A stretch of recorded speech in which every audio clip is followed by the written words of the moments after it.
Untuk berikutnya nomor 15, bukan nomor 15 ya, tapi urutan selanjutnya.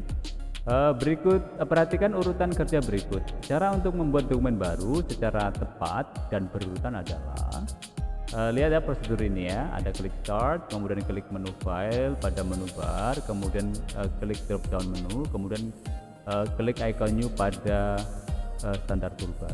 Nah, ini membuat dokumen baru ya, tidak perlu lagi mengklik tombol start ya di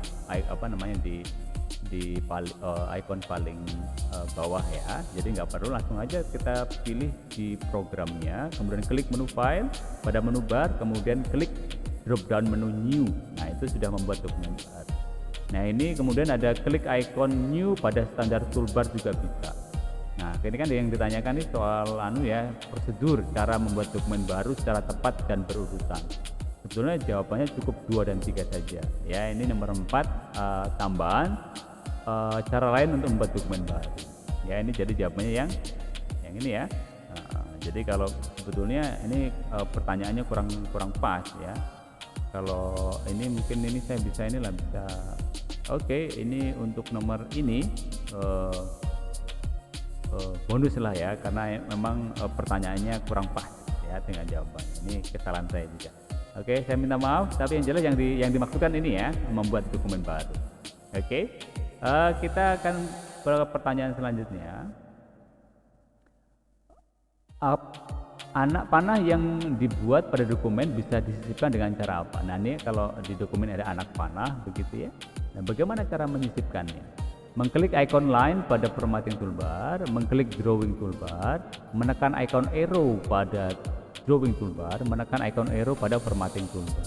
Ingat ya, kalau berkaitan dengan gambar, jelas kita akan menggunakan yang disebut dengan drawing toolbar. Ya, drawing toolbar itu ada tadi seperti saya katakan tadi, ada icon yang oval. Nah, kalau anak panah itu arrow ya. Jadi kita akan memilih yang ini ya, menekan icon arrow pada drawing toolbar. Oke, berikutnya membentuk tulisan menjadi miring dan berada pada posisi di tengah, maka icon yang dapat kita gunakan apa? Ya, setelah kita memblok teksnya, icon apa itu? Kalau yang posisi miring itu italic, kalau yang rata kanan letaknya di tengah itu adalah center. Mana italic dan center? Oke, ada di opsi A ya, italic dan center. Oke, jelas ya, untuk pengaturan itu kalian juga harus ingat ya, antara left, right, center ya, justified ya, kiri kanan, bold, italic, underline gitu ya di pengaturan. Oke, selanjutnya perangkat keras modem yang kita kenal merupakan singkatan dari apa? Modem. Modem itu alat yang digunakan untuk mengubah data digital menjadi data analog dan sebaliknya. Ya, ini singkatan dari modulator demodulator. Sehingga ya, ini pelajaran kelas 9 sebetulnya ya, semester 1 ya, tentang internet dan intranet ya. Kemudian berikutnya jenis kabel yang dipakai untuk koneksi komputer dalam topologi bintang adalah kabel apa? Nah, dalam istilah jaringan itu ada beberapa topologi, ada topologi bus, ada topologi tree, ada topologi mesh ya. Kalau di sini ditanyakan ada topologi bintang atau star. Jadi kabel yang dipakai itu kabel apa? Ya, ada clock tail, ada kabel telepon, kabel listrik atau kabel UTP. Ya. Yang jelas jawabannya ini ya, kabel UTP ya. Kalau clock tail ini digunakan nanti pada koneksi topologi bus ya. Nanti dia akan menggunakan T konektor yang ada yang akan disambungkan dengan komputer satu dengan yang lain ya, menggunakan yang disebut dengan kabel coaxial ini ya. Bentuknya lain-lain ya. Kabel coaxial ini dia terdiri dari kabel ada kabel serabut ya di dalamnya, kemudian ada kabel yang tembaga satu gitu. Ya, mirip kabel antena gitu ya, coaxial itu. Kalau kabel UTP itu yang untwisted, jadi kabelnya itu ada 8 kabel di dalamnya, yang di dalamnya ada pasang-pasangan ya, ada pasangan biru putih, hijau putih, orange putih, dan merah putih, serta satu lagi itu coklat putih ya. Nah, kalian masih ingat ya di gambar soal kita membahas soal jaringan ya. Jadi jawabannya yang UTP ya. Kemudian Koneksi komputer topologi bus tentu berbeda dengan topologi star. Jenis kabel yang digunakan pun berbeda.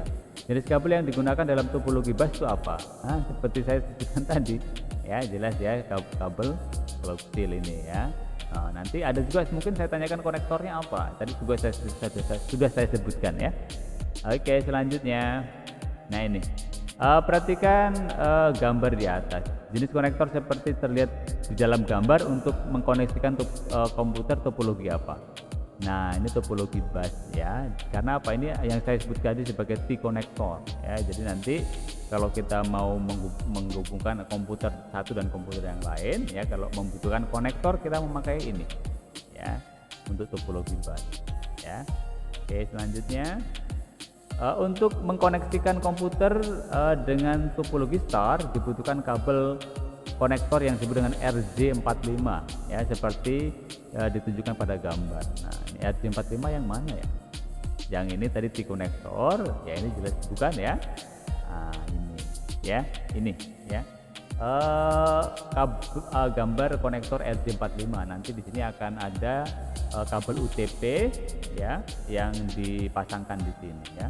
Kemudian ini nanti akan dihubungkan dengan switch hub atau langsung ke komputer. Di komputer itu di bagian belakang panelnya itu ada yang untuk konektor RJ45 ya, untuk membangun jaringan ya. Jadi jawabannya ini kabel konektor RJ45. Kemudian jenis sambungan akses internet ya, menentukan kecepatan internet ya. Berapa kecepatan akses internet menggunakan koneksi internet dial-up ya. Jadi ini masih zaman dulu ya, masih menggunakan dial-up ya. Kalau sekarang sih koneksinya sudah semakin cepat ya, tidak lagi menggunakan sistem dial-up ini. Kalau dial-up ini kurang lebih 56 kbps, jadi sangat rendah sekali. Sekarang kalau kita menggunakan speedy aja itu kecepatannya berapa itu? 10 Mbps, jadi sekarang jauh lebih cepat ya. Jadi kecepatan dial-up ini ya dipakai untuk koneksi internet tempo dulu ya. Sekarang sepertinya sudah nggak dipakai lagi ya, apalagi sekarang sudah memakai paket data internet ya, menggunakan akses 4G atau 3G yang aksesnya itu sangat cepat sekali ya. Mobilitas kita ya, jadi tidak mempengaruhi kecepatan internet. Kita sedang di jalan ya, dengan koneksi 4G kita bisa mengakses YouTube, bisa mengakses video, gambar itu dengan cepat ya. Oke. Kemudian berikutnya, perhatikan gambar di bawah ini, gambar perangkat keras yang dimaksud adalah ini gambar apa sih? Ya, ada modem, ada antena wireless, ada printer, ada scanner. Ini lebih kepada ini ya, kepada modem ya. Walaupun di sini juga bisa memancarkan internet secara wireless ya, atau wifi gitu ya. Jadi ini fungsinya lebih kepada modem, kemudian dipancarkan lagi. Ya, di sini opsinya lebih tepat untuk memilih modem. Ya, walaupun ada modem yang berfungsi hanya sebagai modem, tapi ada juga modem yang berfungsi juga sekaligus untuk memancarkan. Ya, seperti ini contohnya. Oke. Berikutnya, salah satu manfaat internet adalah dapat dengan mudah dan cepat dan murah melakukan komunikasi, baik menggunakan email atau chatting, mempermudah siswa memperoleh nilai, membantu siswa mencari jawaban soal ujian, memudahkan dalam membuat laporan tugas sekolah. Apa ini? Jadi saya kira yang paling tepat adalah ini yang paling tepat ya, memudahkan kita untuk melakukan komunikasi ya, menggunakan email maupun chatting. Apalagi sekarang ada aplikasi-aplikasi yang membantu kita untuk bisa video call ya, langsung melihat orang di seberang sana sedang apa begitu ya. Ini juga ya, maksudnya memudahkan dalam membuat laporan dan tugas itu jelas memudahkan. Tapi yang jelas yang paling tepat adalah yang ini ya, memudahkan kita untuk berkomunikasi. Karena apa? Di samping murah, mudah dan cepat, gitu ya. Oke. Berikutnya, keuntungan penggunaan intranet ya di sebuah organisasi. Intranet berarti ini intern ya, intern dari sebuah organisasi gitu. Ya, memudahkan dalam mendapatkan informasi yang dibutuhkan guna kelancaran tugas dan tanggung jawab anggota, memudahkan komunikasi antar bagian, mempermudah dalam mengakses informasi sehingga terjadi efisiensi waktu. Tentu ini semua jawabannya benar ya. Karena apa, memang dalam sebuah organisasi, misalkan di sekolah itu sangat mudah sekali ya.